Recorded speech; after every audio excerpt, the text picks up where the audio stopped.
Merhaba arkadaşlar, Developer Reaction kanalına hoş geldiniz. Bugün yeni bir video ile karşınızdayım. Kimi dinleyeceğiz? Tabii ki Low Bites dinleyeceğiz. Low Bites'ın biliyorsunuz 4. Extended Play'ine başlayacağız.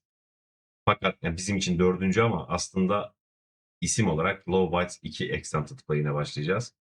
Biz yıl sırasına göre gittiğimiz için bizim için 4. oluyor bu. O yüzden 4. oluyor daha doğrusu. Bu Extended Play'in ilk şarkısı olan Unchained'i biz daha önce dinlemişiz. Dolayısıyla onu geçiyorum ve ikinci şarkı olan Soul Defender'ı dinleyeceğiz şu an. Besteyi Asami ve Mao yapmış. Biliyorsunuz Mao grubun 6. gizli üyesi gibi. Yine burada da bestede imzası var. Ve sözleri de Asami yazmış. Çaylar kahveler hazırsa hadi gelin bakalım bu şarkıları neresi diyeceğiz. Birlikte dinleyelim.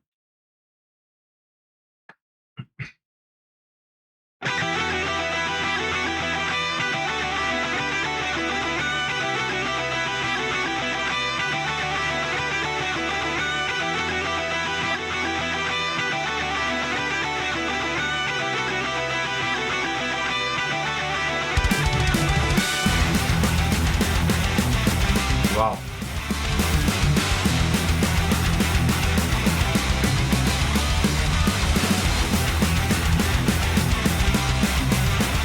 Evet, riffler dinleyiciyi de uyandıran ve headbang ritmine oturtan bir şekilde başladı.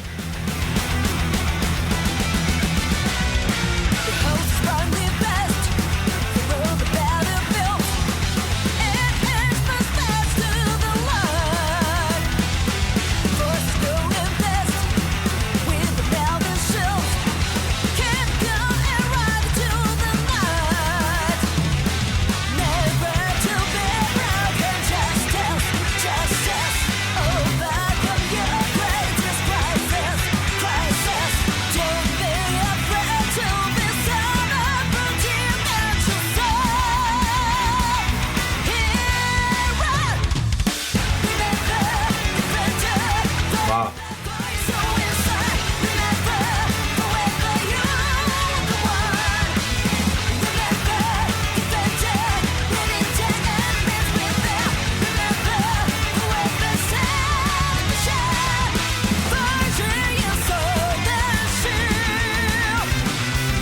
Rifflere bakın.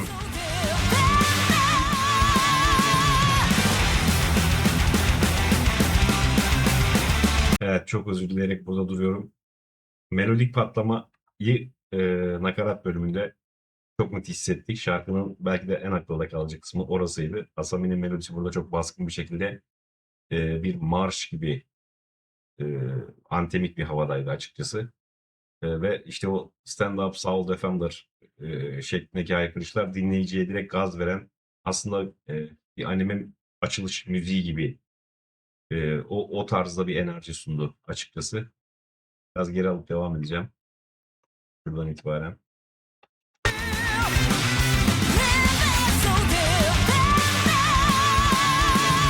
Evet, çok güzel.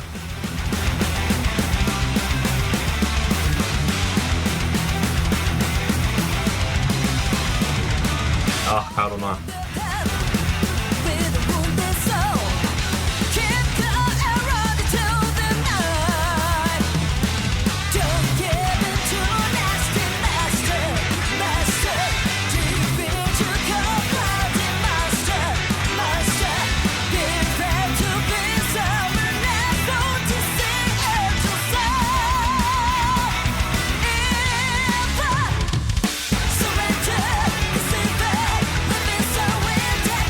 Wow.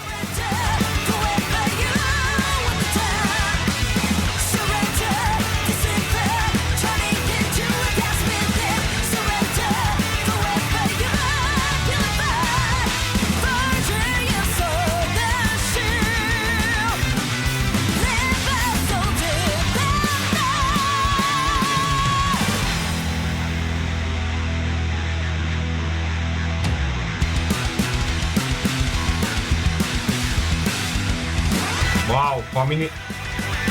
Wow.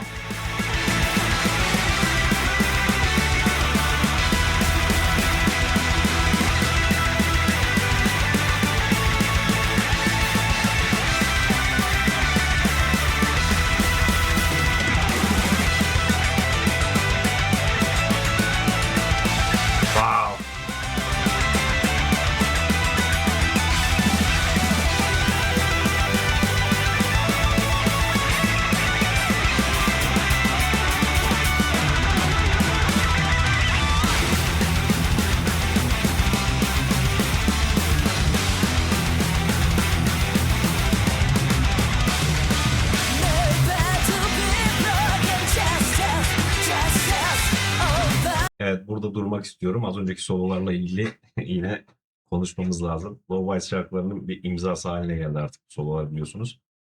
Ee, Niako'nun solosu böyle daha melodik, duygusal ve teknik sweep picking oyunlarıyla giriş yaptı.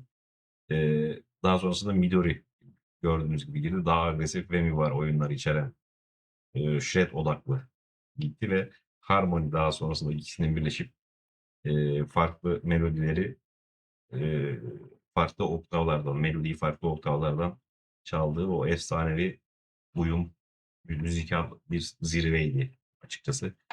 Biraz geri alacağım. Buradan itibaren tekrar başlayalım. Hatta o kısmı isterseniz biraz daha dinleyelim. Çünkü Hami yorumlarda okumuştum galiba. İlk şeyleri Miho'dan sonraki ilk şarkıda bulunduğu şarkı buymuş galiba. O tarz bir şey okumuştum. Ya da ilk albümde olabilir, emin değilim. Öyle bir şey okumuştum. Burada da çok baskın bir şekilde soloların öncesinde Hami'yi duyabiliyoruz şurada. Kusura bakmayın bunun için geri aldım.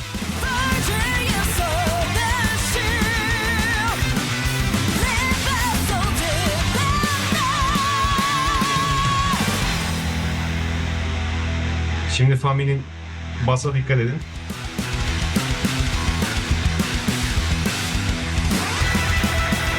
Duydunuz mu?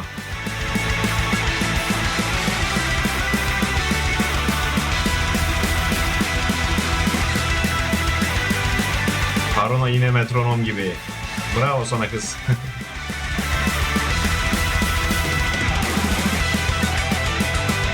Wow.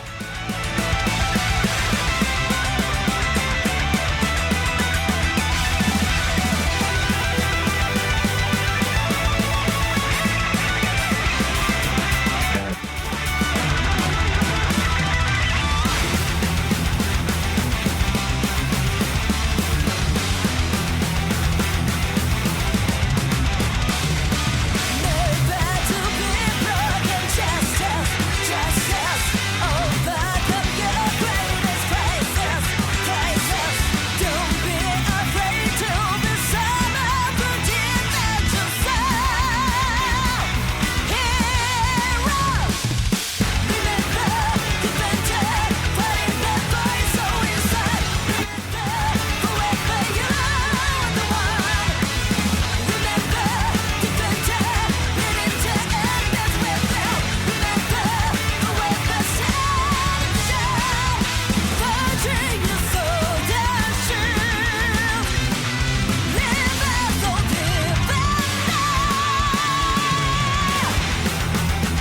Wow.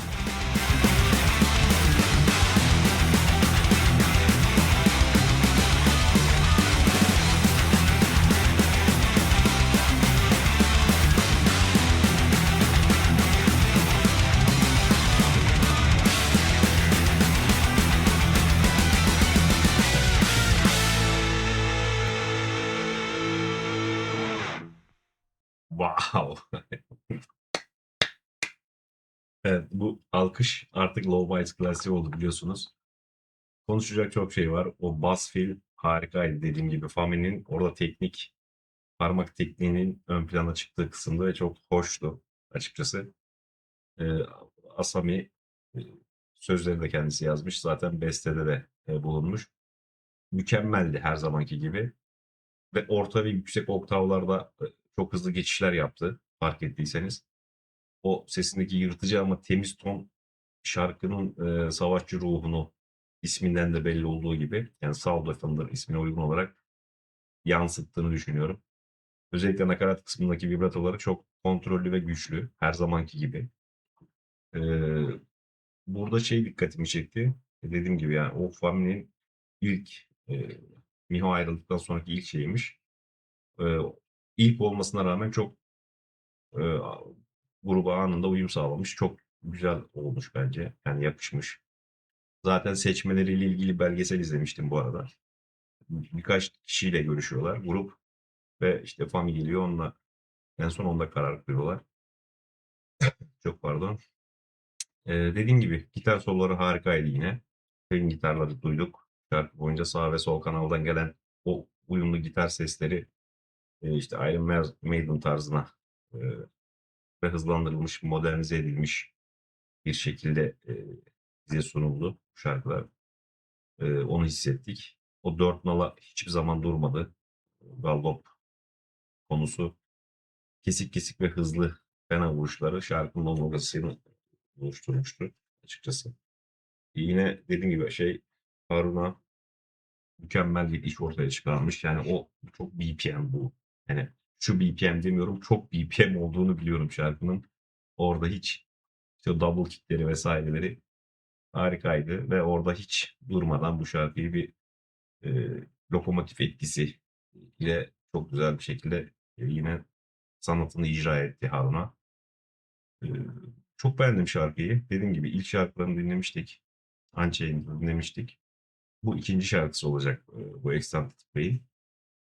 E, Power metal, speed metal olarak yorumlayabiliriz şarkıyı aslında. European Power Metal ya da Halloween Stratovus yapısında gibi sanki. Ama dediğim gibi BPM çok yüksekti ve daha ilk introda, açılışta çok yüksek bir gaz veriyor insana. Headbang olayını hemen patlatıyor. Dikkat ederseniz böyle şarkı yavaşlayarak bitmedi ve bir anda bütün enstrümanların kesilmesiyle bitti. Bu da görev tamamlandı hissiyatı yaratıyor açıkçası. Çok beğendim şarkıyı dediğim gibi arkadaşlar. Üçüncü şarkıya geçeceğiz. Extended Play'de. Dinlerken keyif aldım. Umarım siz de keyif almışsınızdır. Sonraki şarkıda tekrar görüşelim olur mu? Hoşça kalın.